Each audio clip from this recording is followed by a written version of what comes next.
No training today, guys. No training? No money. No training. Hi, আমি Saif extra time বাংলায় আপনাদের স্বাগত। জুডিকা অনুশীলন থেকে বেরিয়ে যাচ্ছে মোহামেডান স্পোর্টিংয়ের রাইট ব্যাক এবং সে বলে যাচ্ছে নো মানি নো প্র্যাকটিস। और ये धोनी की हुई जी गजब ग्रिप कैसे SRMB जैसे SRMB TMT बार की विंग ग्रिप टेक्नोलॉजी सीमेंट के साथ बनाए मजबूत पकड़। Grip is important. এই বক্তব্যটা ছিল মোহামেডান স্পোর্টিংয়ের আজকের সমস্ত ফুটবলারদের। কবে?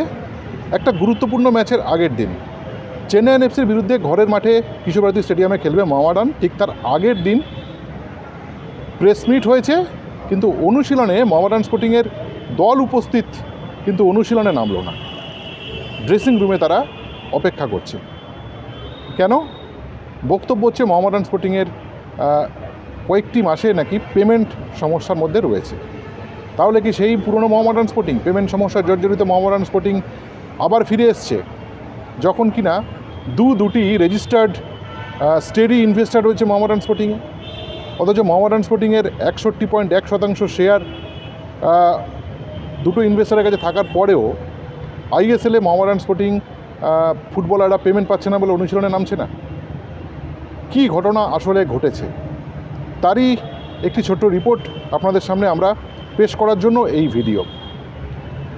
একটি বিষয়ের মধ্যে রয়েছে যে মোহামেডান স্পোর্টিংয়ের হয়তো কিছু পেমেন্টের 1 মাস 1.5 মাস কিছু সমস্যা হয়তো রয়েছে কিছু ফুটবলারের ক্ষেত্রে বা কিছু বিদেশিদের ক্ষেত্রে, কিন্তু এই স্রাচি যে নতুন ইনভেস্টার, স্রাচি সঙ্গে যে মৌ চুক্তি হয়েছিল সেটা সেপ্টেম্বর থেকে স্রাচি মোহামেডান স্পোর্টিংকে ইনভেস্ট করবে এমনই একটা বিষয় ছিল, কিন্তু ফুটবলারদের চুক্তি হয়েছিল আগস্ট থেকে, এবং আগস্টের সময় আগস্ট মাসে কিন্তু সেই মাস পর্যন্ত কিন্তু মোহামেডান স্পোর্টিংয়ের ইনভেস্টার ছিল বাংকারিল, সবাই জানেন। কিন্তু এই অগস্টের পেমেন্ট কারা করবে? ফুটবলাররা এই অগস্টের পেমেন্ট পায়নি, কিন্তু সেপ্টেম্বর, অক্টোবর, নভেম্বরের পেমেন্ট পেয়েছে। এই একটি মাস, এবং কখনো সে মাসটি 2 হয়ে যাচ্ছে, স্বাভাবিক কারণে একটু হয়তো কোনো সময় পেমেন্টের একটু দেরি হলে সে মাসটি কখনো 2 হয়ে যাচ্ছে। সেই সমস্যা কিন্তু মোহামেডান স্পোর্টিংয়ের সঙ্গে এই মরশুম ধরে চলছে। আগস্টের পেমেন্ট কে করবে? খাতায় কলমে বাংকারিলের করা উচিত, কারণ তখনও পর্যন্ত সাচির এন্ট্রি হয়নি। এই সমস্ত বিষয় কিন্তু শোনার পরে রীতিমতো বিরক্ত লাগছে একটাই কারণে, মোহামেডান স্পোর্টিংয়ে এই সমস্যাটা চলতেই থাকছে, এবং আজকে ঠিক নয়। আমি আপনাদের এটাও বলছি, আজ হয়তো বিদ্রোহটা চরম আকার নিয়েছে। হ্যাঁ, সমস্যা হয়তো রয়েছে, 1 মাস 2 মাসের সমস্যা রয়েছে, শুধু বাংকারিলের ওই প্রবলেমটা নয়। তারপরেও ধরো নভেম্বর পেমেন্ট হয়েছে, কিন্তু ডিসেম্বর এখনও পর্যন্ত বাকি রয়েছে, জানুয়ারি মাস পড়ে গেছে। এই সমস্যাগুলো হয়তো রয়েছে, যতটুকু শোনা যাচ্ছে ভেতরের খবর। কিন্তু সমস্যার গভীরে যে বিষয়টি, সেটা কিন্তু সলভ করার আপ্রাণ চেষ্টা দীপেন্দু বিশ্বাস রয়েছেন, টিম ম্যানেজার এবং কোচ আন্দ্রে চেরনিসাভ। তিনি কিন্তু এত কিছুর মধ্যেও, তারও পেমেন্টের সমস্যা রয়েছে, এত কিছুর মধ্যেও কিন্তু তিনি ফুটবলারদেরকে বুঝিয়ে কোনো মতে মাঠে নামানোর চেষ্টা তিনি কিন্তু টানা করে এসছেন বা করে যাচ্ছেনও। এদিন তড়িঘড়ি ছুটে এলেন সিইও রজত মিশ্রা। আইএসএল কিন্তু আই লিগের মতো শুধুমাত্র ফুটবল মেরিট দেওয়া হয় না, এখানে অনেক রকম খরচ আছে, অনেক রকম গোপন খরচ আছে, ম্যাচ ফিস কেটে নেওয়ার অনেক রকম ব্যাপার আছে। যেহেতু এই লিগ একটা বিশাল কোটি কোটি টাকার লিগ, সেখানে কিন্তু রেজিস্ট করা, সাস্টেন করা খুবই কঠিন একটা ব্যাপার। সেখানে কিন্তু এই সমস্যাগুলোর মধ্যে মোহামেডান স্পোর্টিং রয়েছে, এবং তার মধ্যে এত টাকার একটা ব্যাপার, সেটা তো একটা চিন্তার বিষয় হবেই।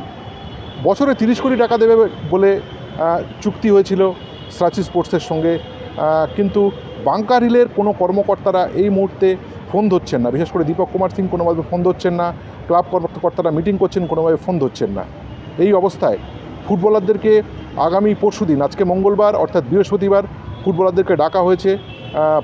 ফুটবল সচিব দীপেন্দু বিশ্বাস কাম ফুটবল সচিব কাম ম্যানেজার দীপেন্দু বিশ্বাসকে বলা হয়েছে ফুটবলারদেরকে নিয়ে আসতে।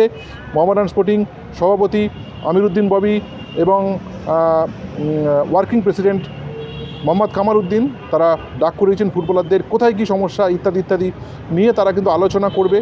এবং আইএসএল চলাকালীন এরকম নজিরবিহীন অনুশীলন না করা একটা নজিরবিহীন ঘটনা, এরকম ঘটনা যাতে না ঘটে সে বিষয়ে ক্লাব কর্তৃপক্ষ এবার সরাসরি হস্তক্ষেপ করবে। আমরা কথা বলেছিলাম সভাপতি আমিরুদ্দিন ববির সঙ্গে কি বললেন তিনি শুনে নিন। এমন একটা গুরুত্বপূর্ণ সময়, তারপরে যদিও সিইও গেলেন, দল মাঠে নামলো, কিন্তু সমস্যাটাকে চিরস্থায়ীভাবে সমাধান করার কোনো পরিকল্পনা? দেখুন, এটা নিয়ে আমার নিজেই জানা ছিল। যখন একটু আগে আমরা জানতে পেলাম, তখন পর্যন্ত আমি দেখলাম টিমটা নেমেছে।